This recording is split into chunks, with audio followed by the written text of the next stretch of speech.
Old is a gold મિત્રો, જે જૂની રેસિપી છે એ લુપ્ત થતી જઈ રહી છે અને ખરેખર જે આ જૂની રેસિપી છે મેં એટલી ટેસ્ટી બનાવી છે કે ઘરના લોકોને બહુ જ ખાવાની મોજ પડી ગઈ. એકદમ આસાન રીતે તૈયાર થઈ જાય છે. અરે વાહ ફ્રેન્ડ્સ, ખરેખર હાથથી ખાવાથી આનો જે સ્વાદ છે એ અલગ જ લાગતો હોય છે. તો મિત્રો, આ ટેસ્ટી રેસિપી બનાવવા માટે સૌથી પહેલાં અહીંયા મેં લીધી છે 2 મીડિયમ સાઇઝની ડુંગળીને મેં કટ કરી લીધી છે. મોટા ટુકડાઓમાં અહીંયા મેં ટુકડા કર્યા છે. હવે 7 થી 8 જેટલી લસણની આપણે કળીઓ એડ કરીશું. ઝીણું કટ કરેલું આદુ મેં એડ કર્યું છે, એ પણ આપણે લસણ જેટલું જ એડ કરવાનું. આદુ અને લસણથી જેનો ટેસ્ટ છે વધારે સારો લાગતો હોય છે તો આપણે ચોક્કસથી એડ કરીશું. હવે એક નાની ચમચી જેટલું મીઠું અને એક મોટી ચમચી જેટલું આપણે તીખું લાલ મરચું પાવડર એડ કરીશું. અત્યારે મેં અડધું નાનું લીંબુ કટ કરીને લીધું છે તો એ આપણે એડ કરીશું. જો ચમચીનું માપ લઈએ તો 1 થી 2 ચમચી જેટલો લીંબુનો રસ આની અંદર તમારે એડ કરવાનો રહેશે. બસ મિત્રો, ફક્ત 3 થી 4 મિનિટની અંદર જે આ રેસિપી છે તૈયાર થઈ જતી હોય છે. તો હવે આપણે એક મિક્સર જાર લઈશું અને જે આપણે સ્ટફિંગ તૈયાર કર્યું છે, જે મિક્સર તૈયાર કર્યું છે એ આપણે આની અંદર એડ કરી દઈશું. અને હા મિત્રો, જે આ ડુંગળી છે એની અંદર મીઠું, મરચું અને લીંબુનો રસ એડ કરી તમે કચુંબર તરીકે એમનેમ પણ સાઈડમાં ખાશો તો ખરેખર ખૂબ જ સરસ લાગતું હોય છે. આની અંદર આપણે કોઈ પણ પ્રકારના એક્સ્ટ્રા મસાલા એડ કરવાની જરૂરિયાત નથી રહેતી. હવે આપણે બહુ જ ઓછું પાણી એડ કરીશું આની અંદર.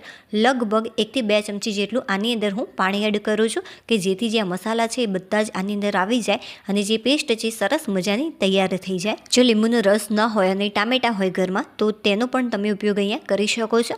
હવે બસ આને આપણે ક્રશ કરી લઈશું. તો મિત્રો, જે આની પેસ્ટ છે એ આ ટાઈપની આપણે થિકનેસ રાખવાની છે. એકદમ પરફેક્ટ છે, બહુ પાતળી નથી રાખવાની આની થિકનેસ. પાણી એટલા માટે એડ કર્યું હતું કે આ સરસ રીતે ક્રશ થઈ જાય અને જે આપણે મસાલા બાઉલની અંદર હતા એનો વેસ્ટ ન જાય. જ્યારે પણ મિત્રો માટીના વાસણમાં કોઈ પણ રેસિપી બનાવવામાં આવે ત્યારે ખરેખર એની જે મીઠાશ હોય છે કંઈક અલગ જ હોય છે. અત્યારે મેં માટીની એક તવી લીધી છે, એની અંદર આપણે સારા એવા પ્રમાણમાં તેલ એડ કરીશું. તેલની જગ્યાએ તમે ઘીનો પણ ઉપયોગ કરી શકો છો. સાઈડની જે કિનારીઓ છે એના ઉપરથી મિત્રો તમે વિડીયોની અંદર જોઈ શકો છો મેં કઈ રીતે તેલ એડ કર્યું. એ રીતે એડ કરીશું કે જેથી જે આપણે રેસિપી બનાવી રહ્યા છે એ બિલકુલ પણ ચીપકે નહીં અને માટીની અંદર એકદમ આસાનીથી આ તૈયાર થઈ જશે.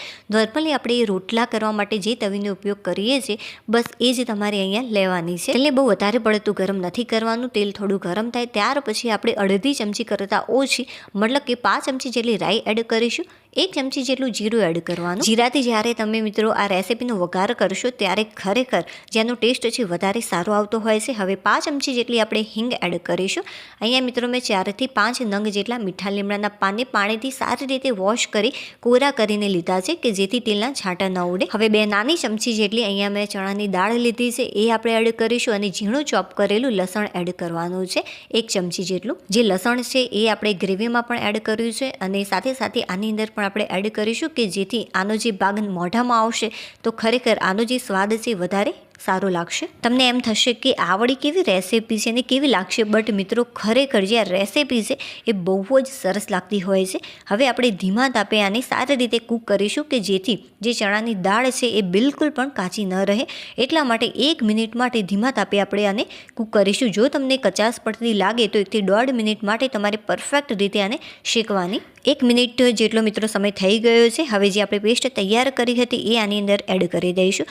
જો તવી જાડી હશે મિત્રો તો આ જે પેસ્ટ છે અને જે ચણાની દાળ છે એને કૂક થતાં કદાચ અડધી મિનિટ કે 1 મિનિટ જેટલો વધારે સમય લાગી શકે છે, તેના કરતાં વધારે નહીં લાગે. અને જો તવી પાતળી હશે તો ઝડપથી જે આ ગ્રેવી છે કે ચણાની દાળ છે એ ઝડપથી કૂક થઈ જશે.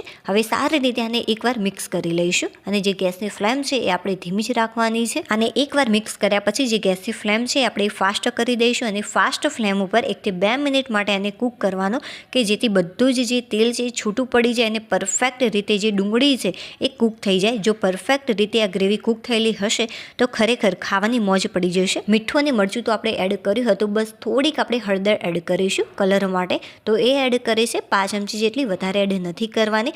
જો મિત્રો તમારા જોડે કાશ્મીરી લાલ મરચું પાવડર હોય તો ચોક્કસથી એડ કરજો, તેનાથી જે આનો કલર છે વધારે સારો લાગશે. કાશ્મીરી લાલ મરચું પાવડર ઘરમાં અવેલેબલ નહોતું એટલા માટે મેં એડ નથી કર્યું. જો હોય તો ચોક્કસથી એડ કરીશું. વચ્ચે વચ્ચે આપણે આને મિક્સ કરતા રહીશું. બિલકુલ પણ મિત્રો ચીપકશે નહીં કેમ કે જે તેલ છે આપણે સારા એવા પ્રમાણમાં એડ કર્યું છે અને જે આ તવી છે એ પણ નવી છે. જૂની તવીનો જો તમે ઉપયોગ કરો, જો તમને એવું લાગે કે દાજે છે તો તમારે જે ગેસની ફ્લેમ છે એકદમ ધીમી કરી દેવી બસ, અને એને સતત મિક્સ કરતા રહેવું. હવે થોડીક આપણે કોથમીર એડ કરીશું. અહીંયા મેં અડધી વાટકી જેટલી કોથમીર એડ કરી છે પાણીથી વોશ કરીને. હવે ફરીથી આપણે આને મિક્સ કરી લઈશું. કોથમીર હોય અથવા તો પાલક પણ તમે તમે આની અંદર એડ કરી શકો છો ઝીણી કટ કરીને, તો પણ આ વધારે ટેસ્ટી લાગશે. અને હા મિત્રો, જો તમને ઘણી પસંદ હોય તો વધારે નહીં આપણે ખટાશ એડ કરી છે, એટલા માટે જો અડધી ચમચી કે એક નાની ચમચી જેટલી ખાંડ એડ કરશો તો ઘણી તમને નહીં લાગે બહુ, બટ જે ખટાશ છે એ બેલેન્સમાં રહેશે. તો ચોક્કસથી ખાંડ એડ કરજો. મેં અત્યારે ખાંડ એડ નથી કરી. મિત્રો, જે પણ હશે એ હું તમને સાચી માહિતી આપીશ. મેં આનો લાસ્ટમાં ટેસ્ટ કર્યો ત્યારે મને એવું લાગ્યું કે મેં આની અંદર થોડીક ખાંડ એડ કરી હોત તો ખરેખર સારું રહત. હું તમને એમ પણ કહી શકત કે તમે ખાંડ એડ નહીં કરતા નહીં સારું લાગે અથવા તો છુપાવત, બટ મિત્રો, મારા જેટલા પણ વ્યુઅર્સ છે એને હું સાચી માહિતી આપવા માંગુ છું. અને મારાથી કંઈ ભૂલ થાય છે કદાચ તો હું એમને સાચી માહિતી આપીશ. હું પણ એક માણસ છું અને રોજ નવી નવી રેસીપી બનાવું છું, તો કોઈક વાર મારાથી પણ ભૂલ થાય. બટ 15 વર્ષનો મારો એક્સપિરિયન્સ છે રસોઈમાં, એટલા માટે મારાથી કોઈ ખાસ કરીને ભૂલ નથી થતી. બટ આ ભૂલ થઈ એટલા માટે મેં તમને જણાવી દીધી. ચાલો હવે આનો ટેસ્ટ કરી હું તમને જણાવું કે ખરેખર જે રેસીપી છે કેવી બની છે. ભાત સાથે મિત્રો જે ગ્રેવી છે બહુ જ સરસ લાગતી હોય છે. અરે વાહ ફ્રેન્ડ્સ, બહુ જ સરસ લાગી રહી છે. જો તમે આની અંદર ખાંડ અને થોડોક પાવભાજીનો મસાલો એડ કરશો તો ખરેખર બહુ જ સરસ લાગશે. વિડીયો પસંદ આવ્યો હોય તો લાઈક કરી દેજો અને ચેનલને સબસ્ક્રાઈબ. બાય.